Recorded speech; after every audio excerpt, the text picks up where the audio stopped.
विधानसभा चुनाव 2023 को लेकर आज एसोसिएट एडिटर सौरभ निगम ने कैंट विधानसभा से कांग्रेस प्रत्याशी अभिषेक चोकसी से चुनाव को लेकर खास बातचीत की।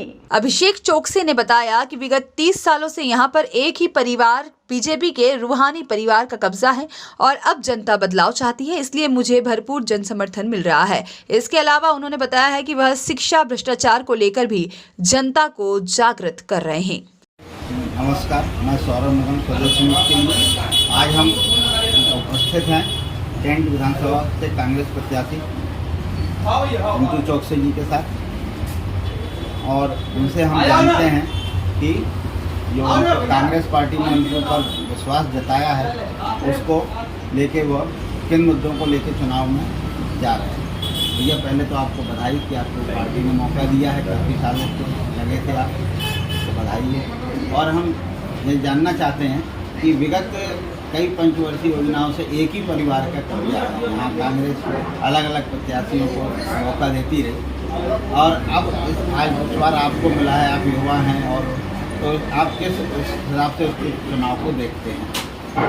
सर्वप्रथम मैं अपने शीर्ष नेतृत्व को धन्यवाद देना चाहता हूँ कि उन्होंने मुझ पर विश्वास किया है और जो उन्होंने विश्वास किया मैं तो पूरा मैं प्रयास करूँगा, पूरी ईमानदारी से मेहनत करके आम जनता की जाऊँगा। निश्चित तौर पर जिस तरह से मैं आम जनता से मिल रहा हूँ, चर्चा कर रहा हूँ, बात कर रहा हूँ, मुझे अच्छा समर्थन मिल रहा है।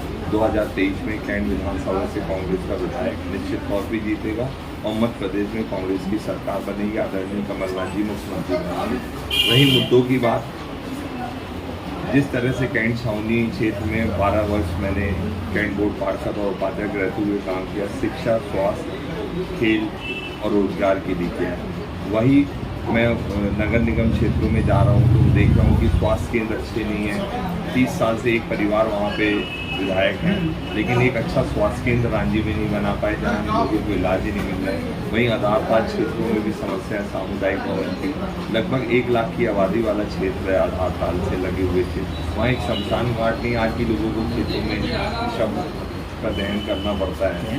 वहीं मालेगांव मोहनिया में पानी की समस्या है। रांझी क्षेत्र में आधारताल क्षेत्र में जो सरकारी स्कूल है उन स्कूलों में लोग अपने बच्चे नहीं भेज सकते क्योंकि कोई किसी भी प्रकार की व्यवस्था नहीं है। वहीं आपका बिलहरी तिलहरी क्षेत्र है, माँ नर्मदा जी से 1 किलोमीटर दूर है, लेकिन आज भी वहाँ पानी की समस्या है, लोग परेशान हैं। आज एक दिन अगर भारी वर्षा हो जाए तो बिलहरी तिलहरी क्षेत्र में, रांझी क्षेत्र में, आधारताल क्षेत्र में जल पलावन की स्थिति हो जाती है। तो कहीं भी कोई किसी भी प्रकार का कैंट विधानसभा में विकास नहीं हुआ। बस पन्नी साड़ी कम्बल बांटना ये जनप्रतिनिधि का काम नहीं है। जनप्रतिनिधि का काम है क्षेत्र का विकास करना, क्षेत्र को मजबूत करना, क्षेत्र का अच्छा सौंदर्यीकरण हो, क्षेत्र में जो पढ़े लिखे हमारे भाई बहन हैं उनको अच्छे रोजगार मिले, जो हमारे बुजुर्ग हैं उनके लिए अच्छे स्वास्थ्य केंद्र बनाया जाए, जो सीनियर सिटीज़न हैं उनके लिए भी व्यवस्था की जाए कि वो अपने घर में जब बोर हो तो कहीं बाहर जाके कोई एक ऐसी सरकारी भवन हो जहाँ पे वो अपने 4 मित्रों से मिल के अपना मनोरंजन कर सके। जो हमारी बहनें हैं जो कुछ करना चाहती हैं, जो निराश्रित हैं, वो सक्षम बनना चाहती है, तो कैंट छावनी के माध्यम से हमने 15 अगस्त या 26 जनवरी को उनको सिलाई मशीन प्रदान की गई। ऐसे समूह बनाए महिलाओं के कि जो कुछ करना चाहती है तो कुछ वो करें, समूह बनवा के उनको प्राइवेट काम दिलवाया जाए जिससे वो मजबूत हो। आज अगर सरकारी नौकरियां नहीं मिल रही हैं तो प्राइवेट कॉन्ट्रेक्चुअल बेस पे काम चल रहे हैं, तो उसमें हम उनको लगवाएं। जैसे कि कांग्रेस के समय फैक्ट्रियां थी, आज वो प्राइवेटीकरण हो रहा है, पेंशनें बंद हो रही हैं, लोग परेशान हैं, व्यापार ठप है।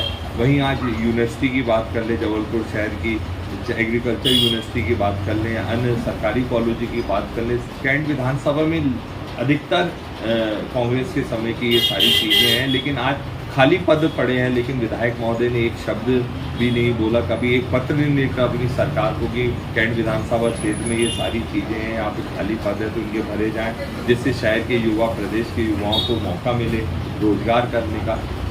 यही सारे मुद्दे हमारे, और शिक्षा, स्वास्थ्य, खेल और रोजगार, ये 4 मुद्दे को लेके हम कैंट विधानसभा में आम जनता के बीच जा रहे हैं। जैसे कि कैंट छावनी जो एक अलग हिस्सा है जहाँ पे काफ़ी लंबे समय से बगीचे, बंगले, कंपाउंड, करौंदी वासियों की ज़मीनी अधिकार की मांग चल रही है, लेकिन आज तक चाहे स्वर्गीय रोहाणी जी उन्होंने ये मुद्दे को सुलझा नहीं पाए, उनके पुत्र 10 साल से वो उस मुद्दे को कुछ नहीं कर पाए। आज छावनी के 25,000 मतदाताओं के नाम कट गए थे, लेकिन उनको जुड़वाने का उन्होंने प्रयास नहीं किया। चुनाव घोषित हो गए थे, उनके नाम कट के चुनाव हो रहे थे, लेकिन कांग्रेस के हम सभी लोगों ने मिलकर एक जन आंदोलन छेड़ा जो पूरे देश स्तर पे फैला और सरकार को झुकना पड़ा, चुनाव रद्द करने पड़े। हमारी मांग ये है कि कैंट छावनी के लोग पीढ़ियों से यहाँ रह रहे हैं, अगर नगर निगम में उनको जोड़े जाने की प्रक्रिया चल रही है तो बगीचे, बंगले, कंपाउंड, करौंदी वासियों को भी नगर निगम में जोड़ा जाए, जैसे कि कमलनाथ जी की सरकार बनी थी 18 महीने की। हमने एक प्रस्ताव पास कराया था जिला योजना समिति से, 350 एकड़ जो ज़मीन है बिटौली में जो आर्मी उपयोग कर रही है वो आर्मी ले ले, और प्रदेश सरकार को जो ये लगभग 153 एकड़ ज़मीन है, ये सारी ज़मीन प्रदेश सरकार को दे दे तो हम इनको पट्टे मुहैया करा दें। लेकिन वो प्रक्रिया चली रही थी, सरकार की गई, लेकिन 2023 में जैसे ही कांग्रेस की सरकार मध्य प्रदेश में बनेगी, निश्चित तौर पे ये प्रक्रिया आगे बढ़ेगी, यहाँ पे लोगों को जमीनी अधिकार मिलेंगे। और अगर केंद्र सरकार नगर निगम में जोड़ने में लगी है सदर बाजार एरिया को, तो इन सारे एरियो को भी जोड़ के इनको राहत दे। ये सारे हमारे मुद्दे होंगे। हमारा मुद्दा, पुनः मैं कह रहा हूँ, अगर मैं विधायक बनता हूँ, यहाँ के लोग मुझे आशीर्वाद देते हैं तो सबसे पहले स्वास्थ्य पे काम करना है, जैसे कैंट छावनी में हमने काम किया वो आप जाके देख सकते हैं। हमें शिक्षा के क्षेत्र में काम करना, अच्छे जो सरकारी स्कूल हैं उनको अच्छा डेवलप करना है, जिससे कि क्षेत्र के बच्चों को अच्छी शिक्षा प्राप्त हो सके, और रोजगार के लिए काम करना। अस्थायी व्यापारी जो इधर उधर भटक रहा है, सतपुला से लेके खमरिया तक फुटपाथ पे व्यापार कर रहा है, उनको व्यवस्थित करना है कि जिससे कि वो उनके ऊपर अतिक्रमण के आए दिन जो तलवार लटकी रहती है वो खत्म हो जाए। ये सारे चीज़ों पे हमको काम करना है। और निश्चित तौर पे मैं जिस तरह से जा रहा हूँ, लोगों से मिल रहा हूँ, बात कर रहा हूँ, तो आम जनता को जब मैं कैंट छावनी के विषय में बताता हूँ, उनमें से आधे से ज़्यादा लोग यहाँ पे आते हैं, यहाँ के सेवाएं ले चुके हैं, तो वो भी तारीफ करते नहीं, आपसे बहुत अच्छा काम किया। तो मुझे ऐसा लग रहा है कि इस बार मुझे मौका मिलेगा, और ये सारे काम जो हमने कैंट छावनी में किए हैं वही नगर निगम क्षेत्रों में करेंगे। और जो मूलभूत सुविधाएं जो आम जनता को मिलनी चाहिए, जैसे पानी है, नर्मदा जल योजना जो लागू हो चुकी है, नगर निगम को हजारों करोड़ यूपीए की सरकार ने दिए, लेकिन आज तक रांझी क्षेत्र हो चाहे बिलहरी क्षेत्र हो, पदार्थ हो, अभी तक इनको ये पानी नहीं मिला। सबसे महत्वपूर्ण पहला काम ये होगा कि नर्मदा जल योजना से घर घर लोगों को पानी मिले, पानी की किल्लत ना हो। यही सारी हमारी बात है। और जैसा कि अभी देखने में आ रहा है कि आपका राष्ट्रीय स्तर पर इंडिया गठबंधन बना, लेकिन अभी चुनाव के समय कल ही जनता दल के नेता ने भी कहा कि साहब हम भी अपना प्रत्याशी उतार रहे हैं। आम आदमी पार्टी ने भी अपना प्रत्याशी घोषित किया, तो उससे क्या अपने को कोई वोट बैंक में प्रॉब्लम जाएगी?